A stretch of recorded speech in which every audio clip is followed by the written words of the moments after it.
Hello guys, welcome to my channel success study by Karan sir. और मैं Annu ma'am आपके सामने हिंदी व्याकरण की क्लास लेके आई हूँ। जो आज मैं आपको टॉपिक कराने वाली हूँ वो है समास। ये क्लास बहुत ज़्यादा महत्वपूर्ण होने वाली है। तो चलिए सेशन को स्टार्ट करते हैं, लेकिन सभी को स्किप नहीं करना है, पूरा देखिए ताकि आपकी समझ में अच्छे से वो कंसेप्ट क्लियर हो जाए। तो चलिए, शब्द रचना समास। शब्द रचना समास। तो आज हमारा टॉपिक मैंने अभी आपको बताया था कि मैं समास कराने वाली हूँ। तो सबसे पहले हमारा क्वेश्चन यही बनता है कि समास है क्या, समास का अर्थ क्या है। तो समास शब्द का अर्थ है संक्षिप्तीकरण, यानी कि शब्दों को कैसे लिखना है, संक्षिप्त रूप में लिखना है। अर्थात एक से अधिक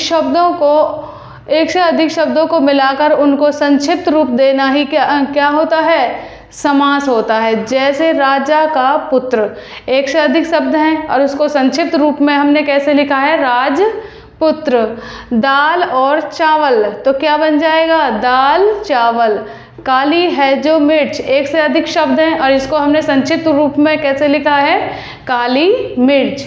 अब नेक्स्ट क्वेश्चन बनता है कि समास किसे कहते हैं और इसके कितने भेद होते हैं और नाम बताइए या फिर नाम लिखिए। देखिए, समास दो अथवा दो से अधिक सार्थक शब्दों को संक्षिप्त करके नया शब्द बनाने की प्रक्रिया को समास कहते हैं। इसके कितने भेद होते हैं, इसके भेद होते हैं 6। कितने भेद होते हैं, 6। नंबर 1 अव्ययीभाव समास, तत्पुरुष समास, द्विगु समास, द्वंद्व समास, कर्मधारय समास और बहुब्रीहि समास। अब इससे पहले समास विग्रह हम कैसे करते हैं, तो समास विग्रह करने से पहले आपको कुछ महत्वपूर्ण बातों का पता होना चाहिए। तो चलिए मैं आपको बताती हूँ। जैसे याद रखने की बात, बिल्कुल याद रखने की बात है। समास विग्रह करने में आपको बहुत ज़्यादा आसानी होगी और इन सब चीज़ों को ध्यान में रखकर ही हम समास विग्रह अच्छे से बना सकते हैं। जैसे समास के लिए कम से कम 2 पद होने चाहिए। भाई बिल्कुल सही बात है, समास के लिए 2 पद होने चाहिए, एक पूर्व पद और एक उत्तर पद। नेक्स्ट है, समास बनाते समय बीच की विभक्ति का लोप हो जाता है।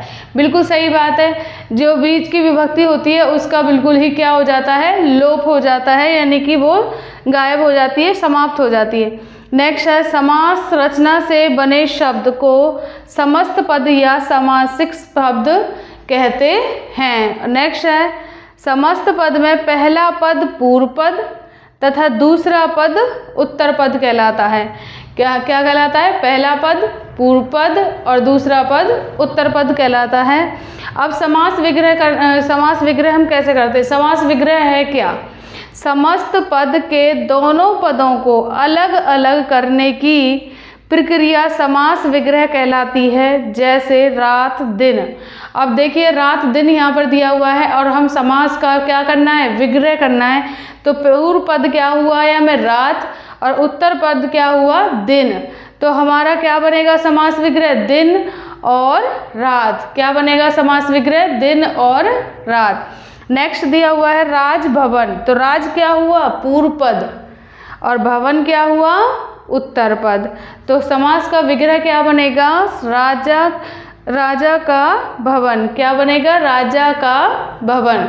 तो ये वाली क्लास तो होती है यहीं पे समाप्त। इससे अगले वाला जो आप क्लास होगी उसमें इस टॉपिक को पूरा कंप्लीट करा दिया जाएगा।